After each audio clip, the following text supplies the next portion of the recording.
With every website, there's always a few pages that are viewed more than others. It varies. It's never consistent across any single website, but you want to pay attention to those pages that are visited and are viewed more times than others. They change over time, meaning that over several months, you may have people coming in and spending a certain time on one particular page versus a new page. And it really depends on how your site's set up, but you can use that, the top pages viewed statistic, to help see as you're traveling, as you're releasing new songs. You can start to see what's working and what your fans are really responding to. And obviously, if it's your tour schedule and you're moving into a city and there's a certain area of your tour schedule that's really hitting out well, that your tours, your promotion for your tour is working out. If you release some demos or some new singles, and that's what really people are focusing on, that's a great indication that you can tell which of your singles people are responding to and absorbing. And so on the most viewed pages, again, we're in our AW stats, and you'll want to scroll down to the list that says pages/URL. And you can see, I'm going to go to the full list here so you can see everything. But it provides a list of the most popular pages that were visited. Now, this is not going to be anything close to what yours is, but you'll see there's usually something that's more popular than everything else. And from a band's perspective, that could be your tour schedule. It could be a new song that's been released. There's several different things that it could do. And in regards to what you're doing as a band, you want to pay attention to these most popular pages, because this is indicative of what people are visiting and what they're digesting, and it's a great way to sort of see what your fans are responding to, so you can keep doing more of that. On your link and traffic sources in AW Stats, you want to go and look, and you want to see which sites and which areas traffic is coming from. Traffic means new fans.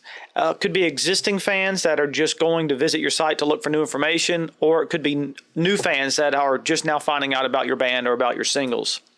And you want to try to isolate and discover where those new sources of traffic are, because it indicates where you're breaking out now.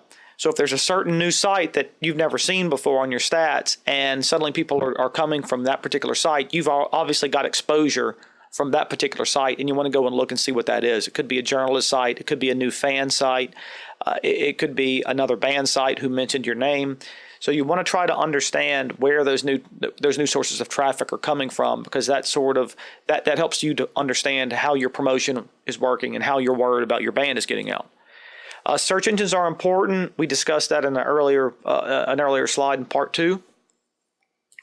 And you want to try to share links from your website to other websites, whether it's other bands or venues or bars or fan sites.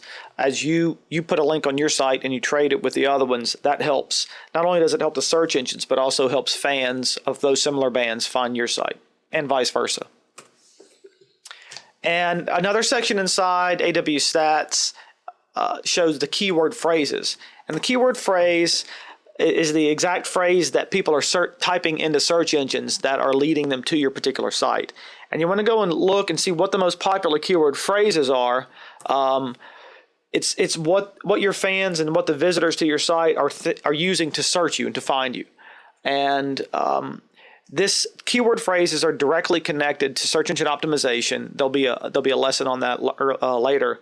And the spiders that we discussed earlier look for certain keywords, and those are the phrases that get indexed on the pages.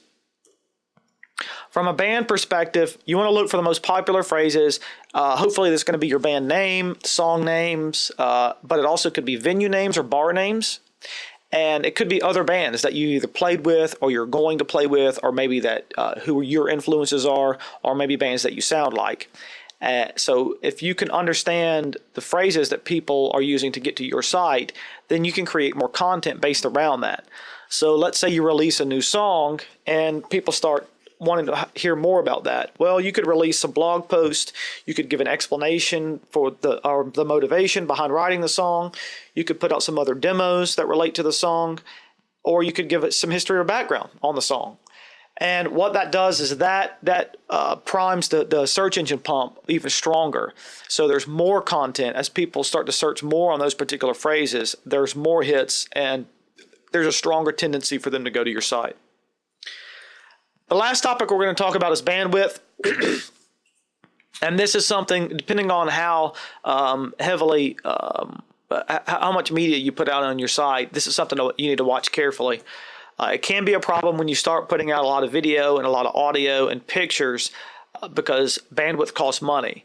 And if you overload on bandwidth or go over your limits, which is easy to do if you've got video or audio, overloading on bandwidth is going to cause you extra dollars with your hosting company.